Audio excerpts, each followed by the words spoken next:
Hey y'all, I'm gonna have to block the screen out.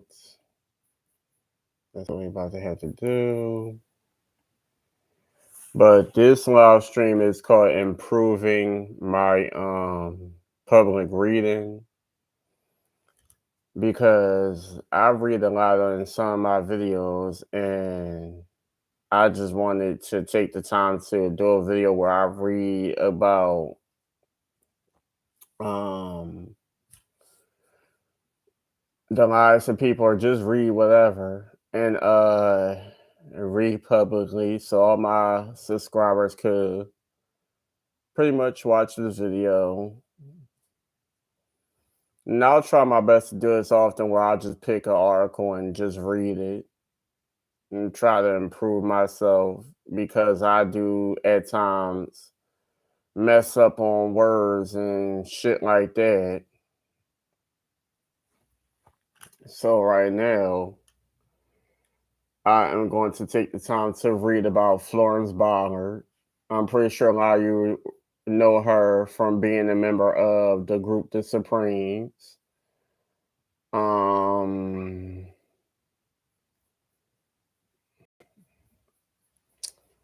and this is her biography.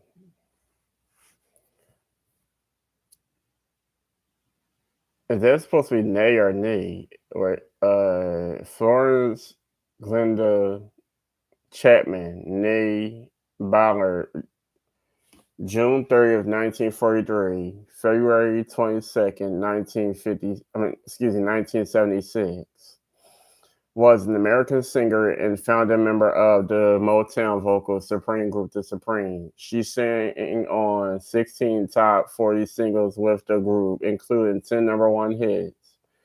After being removed from the Supremes in 1967, Ballard tried an unsuccessful solo career with NBC Records before she was dropped from the label at the end of the decade. Ballard struggled with alcoholism, depression, and poverty for 3 years. She was making an attempt at a musical comeback when she died of a heart attack in February 1976 at the age of 32. That's crazy. She was so damn young. Ballard's death was considered by one critic as one of rock's greatest tragedies. Ballard was posthumously inducted to a Rock and Roll Hall of Fame as a member of the Supremes in 1988. Ballard Glenda Chapman was born in Detroit, Michigan on June 30th, 1943 to Lurley Nee Wilson. I'll just say Lurley Wilson and Jesse Ballard as the eighth of 13 children, or ninth of 15 children. Her siblings were Birdie, Cornell, Jesse Jr., Gilbert, Jolene, Barbara, Maxine, Billy, Calvin, Pat, Linda, and Roy. Her mother was a resident of Rosetta, Mississippi. Her father was born Jesse Lambert in Bessemer, Alabama. After his grandmother was shot and killed, he was adopted by the Ballard family. Jesse Ballard left his adopted parents at 13 and soon engaged in an affair with Florence mother, Lurley, who was only 14, in Rosetta. The Ballards moved to Detroit in 1929 as part of the Great Migration. Jesse worked at General Motors. Jesse, an amateur musician, helped inspire Florence's interest in singing. He taught songs to her, accompanying her on guitar. Financial difficulties forced the Ballard family to move to different Detroit neighborhoods. By the time Florence turned 15, they had settled in Detroit's Brewster Douglas. housing projects, and the next year, Jesse Lambert Bonner died of cancer. Oh, wow. Ain't that about a bitch? Named Blondie and Flo by family and friends, Ballard attended Northeastern High School and was coached locally by Abraham Silver. Ballard met future singer partner Mary Wilson during the middle school talent show, and they became friends while attending Northeastern High. From the early age, Ballard aspired to be a singer and agreed to audition for a spot in a singer excuse me, in the sister group in local Detroit attraction, the Primes, who were managed by Milton Jenkins. After being accepted, Ballard recruited Mary Wilson to join Jenkins' group. Paul Williams of the Primes, who were later involved to Temptations, in turn enlisted another neighbor, Diana Ross, then going by Diane. Betty McGlone completed the original lineup, and Jenkins named them the Primettes. The group performed a talent showcase in a school. What? The group performed at talent showcases and at school parties before auditioning to Motown Records in 1960. Barry Gorey, head of Motown, advised the group to graduate from high school before auditioning again. Ballard eventually dropped out of high school through her groupmate. Though her groupmates graduated. See, there I go messing up already. In 1960, Ballard was allegedly raped at knife point by local high school basketball player Reggie Harding after leaving a sock hop at Detroit's Greystone Ballroom. She had robbed with her brother, but they lost track of each other. The rape occurred in an empty parking lot off Woodward Avenue. Ballard reacted by secluding herself in her house and refusing to come outside, which worried her groupmates. Weeks later, Ballard told Wilson and Ross what had happened, and they were simp- sympathetic. Excuse me. Both Wilson and Jesse Green, an early boyfriend of Florence's, had described her as a generally happy, if somewhat mischievous and sassy teenager. Wilson believes that the incident heavily contributed to the self-destructive aspects of Ballard's adult personality, like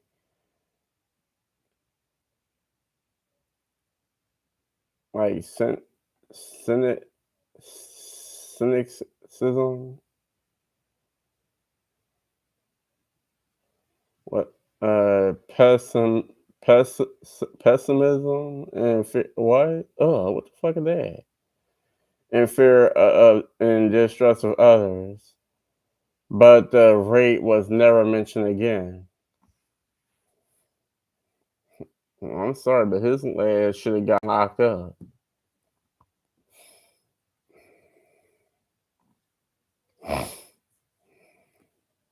So I'm guessing that she went to his party, and I guess her parents ain't allow her to go by herself. So pretty much, she went with her older brother,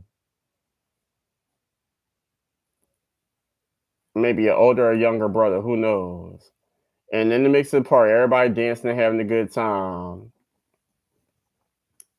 By the end of the party, she's about ready to go home, and she don't know where her brother is. Now, I'm guessing that Reggie Harding was in the neighborhood. I guess they probably was from the same neighborhood, whatever the case may be. So as you see, that screen popped up. He was a American professional basketball player. Okay, so yeah, they all from the same neighborhood, Detroit, Michigan. She from Detroit, he from Detroit. She probably knew him around, and he was a troublemaker, and she felt like she could trust him because she knew him, and later found out she couldn't trust him because he held her at gunpoint and raped her. Anyway,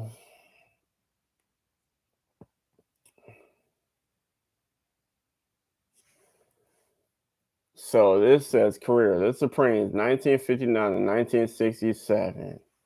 Later in 1960, the Primates signed a contract with Lupine Records, assuring two songs that failed to perform well. During that year, they kept pursuing a Motown contract and agreed to do anything that was required, including adding hand claps and vocal backgrounds. By the end of the year, Barry Gordy agreed to have the group record songs in the studio. By early 1961, Gordy agreed to sign them on the condition they change their name. Jenny Bradford approached Ballard with a list of names to choose from before Ballard chose Supreme. The other members were displeased when they heard the new name. Diana Ross worried they would be mistaken for a male vocal group, but Gordy agreed to sign them under that name on January 15, 1961. The group struggled and is over there.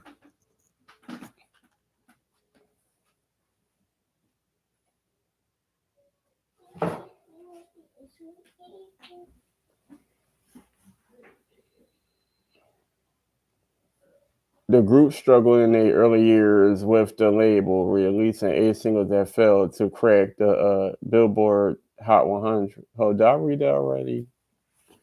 Giving them the nickname No Hit Supremes. I've seen that on some.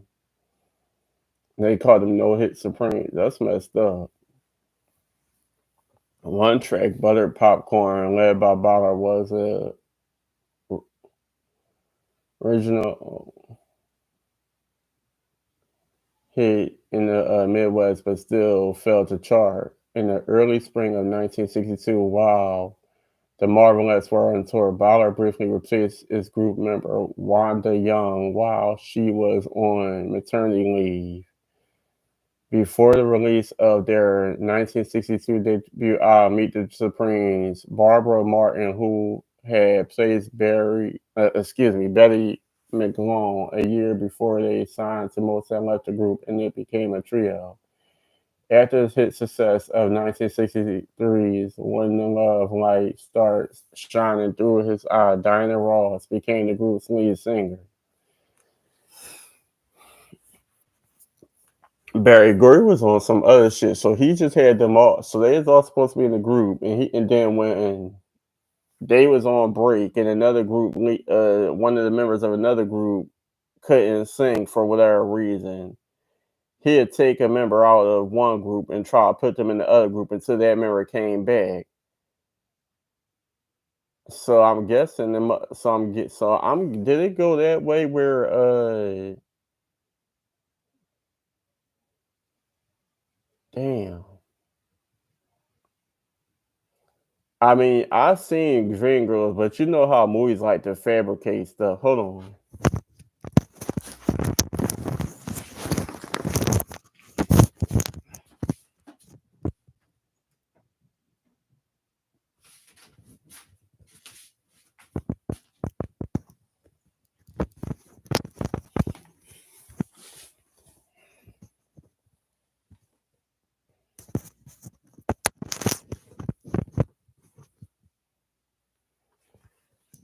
I mean, I watch Dream Girls, but you know how movies like to fabricate stuff. So I'm guessing, like, did it really happen that way? Where, okay, all the women had their own kind of beauty to them, but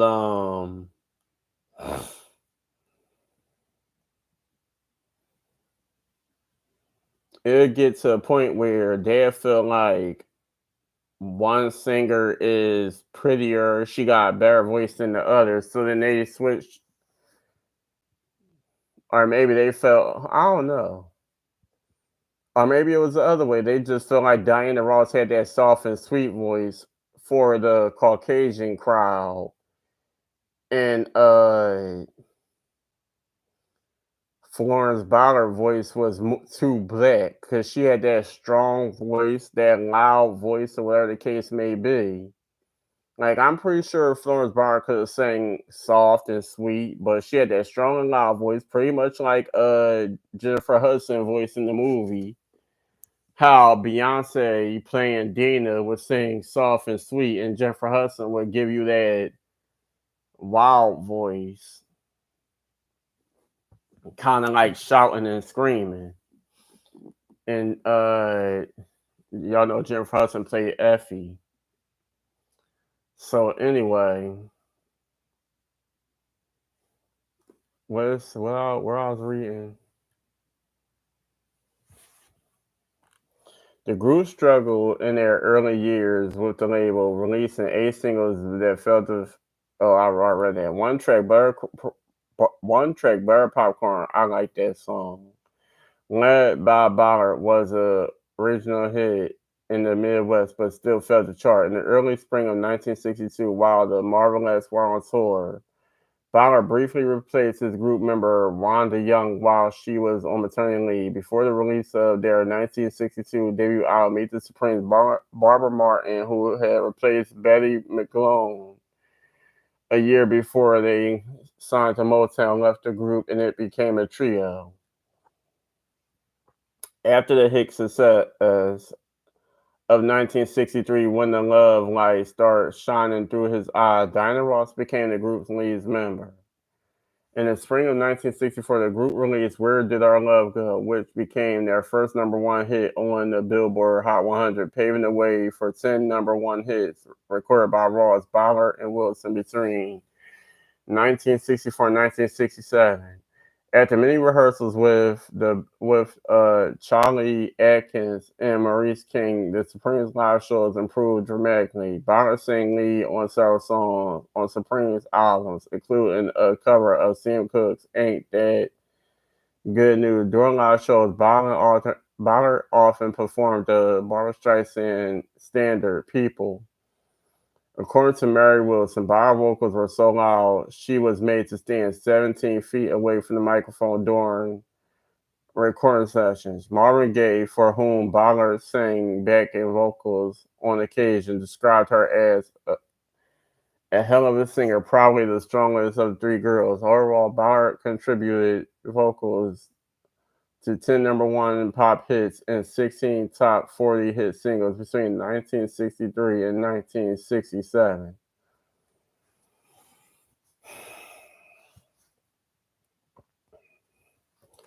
Exit from the Supremes and solo career, 1967 to 1970. Ballard expressed dissatisfaction with the group's direction throughout its successful times. She will also claim that their schedule had forced the group members to drift apart. Ballard blamed Motown Records for destroying the group dynamic by making Diana Ross a star. Struggling to cope with the label demands and her own depression, Ballard turned to alcohol for comfort, leading to arguments with Ross and Wilson. Ballard alcoholism led to her missing performances and recording sessions. Gordy sometimes replaced Ballard on stage with the and then Dantes, the fuck, Marlene Barrow. In April 1967, Cindy Birdsong, member of Patti LaBelle and the Bluebells, became the stand-in for Ballard. A month later, Ballard returned to the group from what she thought was a temporary leave of absence. June, Gordy, in June, Gordy changed the group name to the Supremes with Diana Ross, which was how they were billed on the mark of Las Vegas Flamingo Hotel. Oh, he was trying to do her dirty. Barry Gordy ain't shit. On July 1st, the day after her 24th birthday, Ballard showed up inebriated during the group's third performance at the Flamingo, and her stomach bulged, under her suit. Gordy ordered her to return to Detroit, and Birdsong officially replaced her, abruptly ending her tenure with the Supremes. It had been described as early as May that Birdsong would replace Ballard, since Birdsong's contract with the Bluebells was brought out. In August 1967, the Detroit Free Press reported that Ballard had taken a temporary leave of absence from the group due to exhaustion. Ballard married her boyfriend Thomas Chapman, oh Lord, on February 29, 1968. A week earlier, on February 22nd, and Ballard and Motown negotiated for her release from the label. Her attorney in the matter received a one-time payment of $130. No, that's 101,000. Am I reading it right? 1,039,804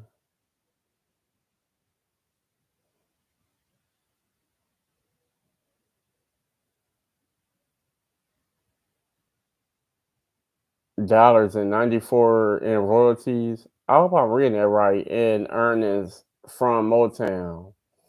As part of the settlement, Ballard was advised not to promote herself by using her former membership in the Supremes. Yeah, I bet y'all wouldn't allow her to promote herself. In March 1968, Ballard signed to ABC Records and released two unsuccessful singles.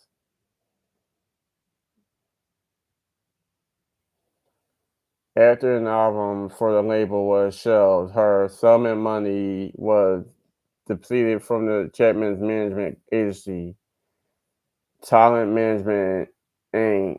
An agency had been led by Leonard Bond, an attorney who had helped to settle Ballard's departure from Motown. Following news that Bond was facing multiple embezzlement charges, Ballard fired him. She continued to perform as a solo artist. In January 1969, Ballard performed at one of newly elected President Richard Nixon's inaugural balls. Ballard was dropped by ABC in 1970. What a shame, what a shame.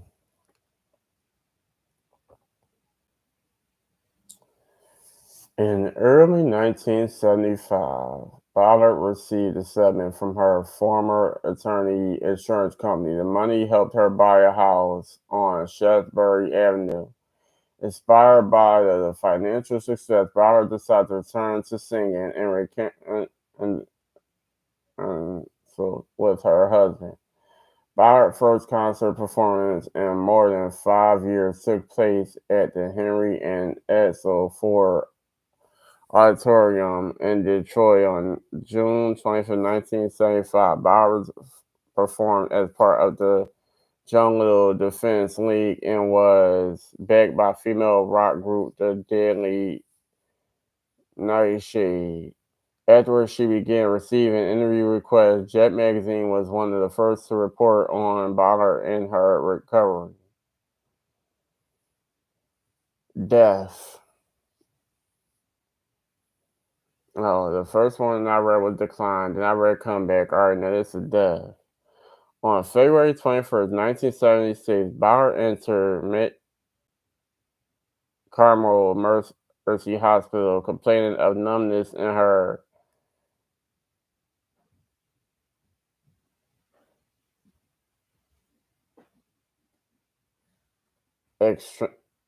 extremities.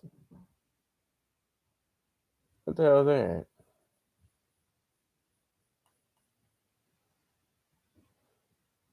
I'm sorry, y'all. Y'all know I be mispronouncing words.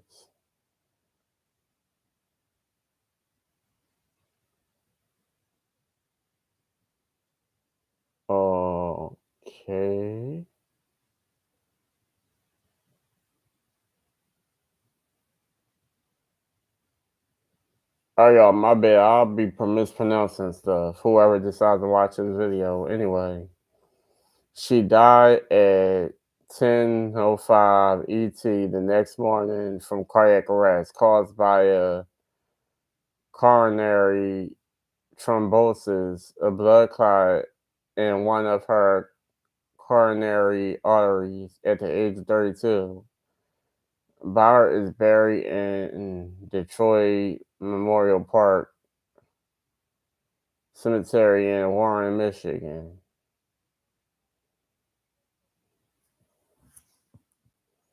And she's buried under the name uh, Florence Glenda Chapman. She was not buried under the name Ballard.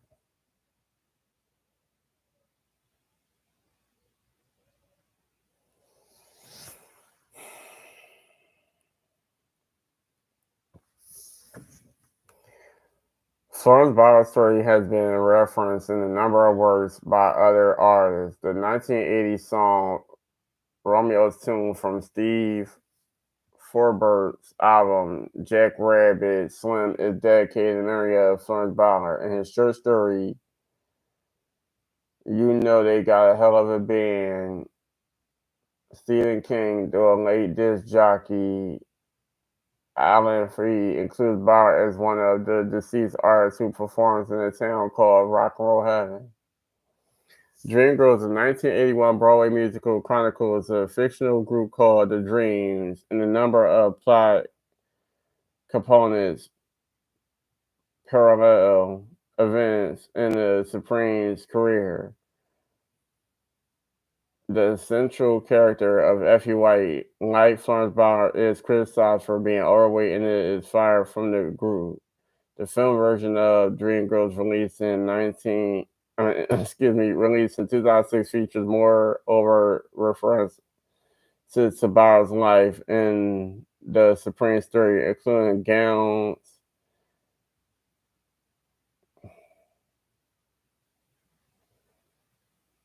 and album covers that are direct copies of Supreme's originals. Jennifer Hudson won the Golden Globe Award and the Academy Award for her portrayal of Effie White in Dreamgirls film. In her Golden Globe acceptance speech, Hudson dedicated her win to Florence Ballard.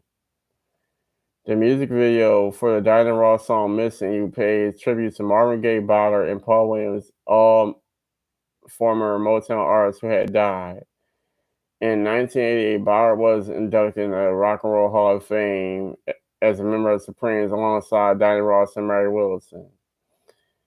In the 2013 Motown the Musical Broadway stage play that launched in April 14, Ballard was portrayed by Sidney Morton. Whoever that is.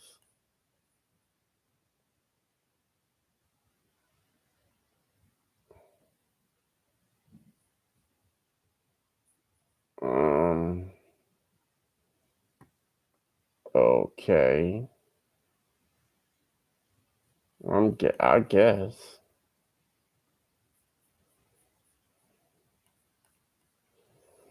As a member of the Supremes, Ballard was named as one of 8 recipients to receive a Grammy Lifetime Achievement Award at the 65th Annual Grammy Awards.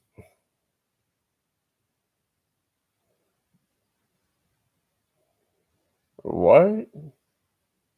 As a member of the Supremes, Ballard was named as one of the recipients to receive a Grammy Lifetime Achievement Award at the 65th Annual Grammy Awards in 2023.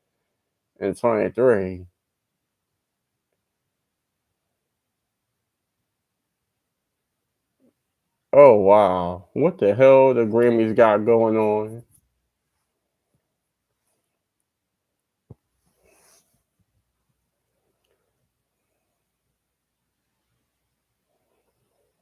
Personal life.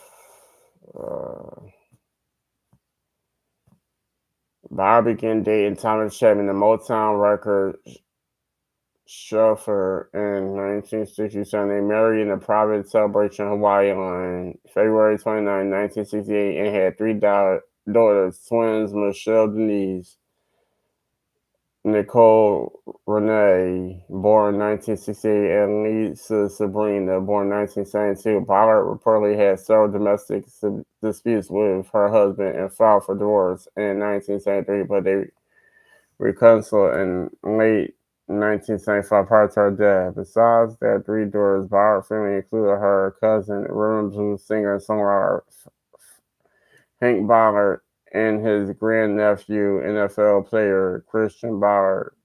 She is also the aunt of the Detroit electric musician Omar S. Okay.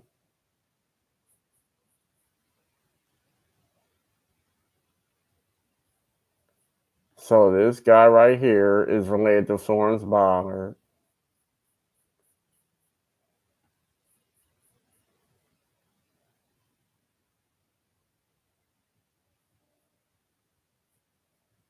And this guy right here is also related to Florence Ballard.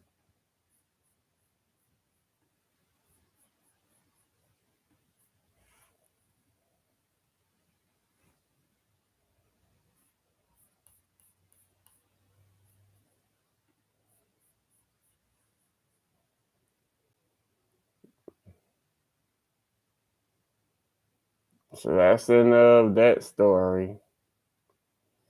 Once again, I apologize if I was mispronouncing words wrong.